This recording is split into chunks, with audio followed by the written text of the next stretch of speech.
I segnali di risveglio ci sono stati e come. Abbiamo sognato di portar via i 3 punti dal campo del Frosinone, come è capitato al Cagliari del passato, al Cagliari eroico, al Cagliari che sapeva trasformare e soprattutto capovolgere il destino nel giro di pochi minuti. A Frosinone il Cagliari ha giocato per vincere per almeno un tempo, ha giocato molto bene per almeno un tempo, anche se ha pagato l'ennesimo errore difensivo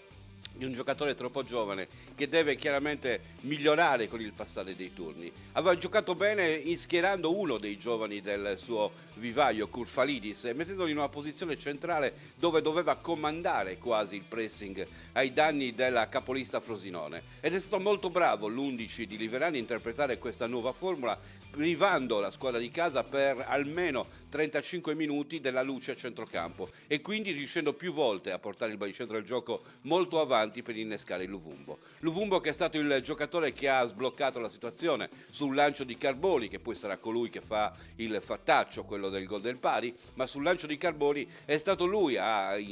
rompere alle spalle di Lapadula in un attacco finalmente a 2 e con Luvumbo finalmente più centrale per bruciare gli avversari, prima i difensori e poi il portiere, e depositare il pallone in gol. Sembrava l'inizio di una bella serata perché il Cagliari giocava bene, il suo gioco era fluido, la sua aggressività costante, il ritmo comunque buono, ma col passare dei minuti è avvenuto il fattaccio, quello che abbiamo detto, un lungo lancio con Carboni che è rimasto a guardare il pallone e con Rodin che gli è passato davanti per battere indisturbato a rete per il gol del pari. Si è sentito il colpo nel corso del primo tempo perché il Cagliari ha tardato a riorganizzarsi e poi col passare dei minuti però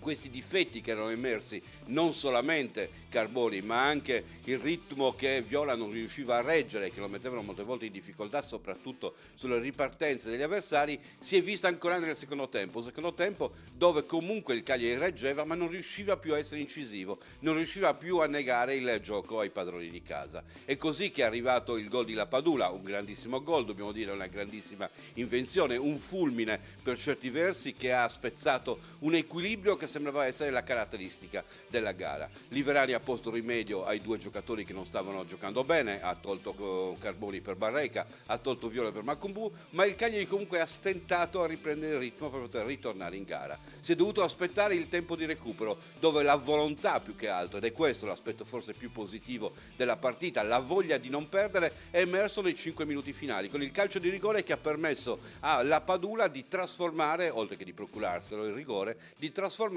su un pari ingenuità, quella in questo caso dei difensori della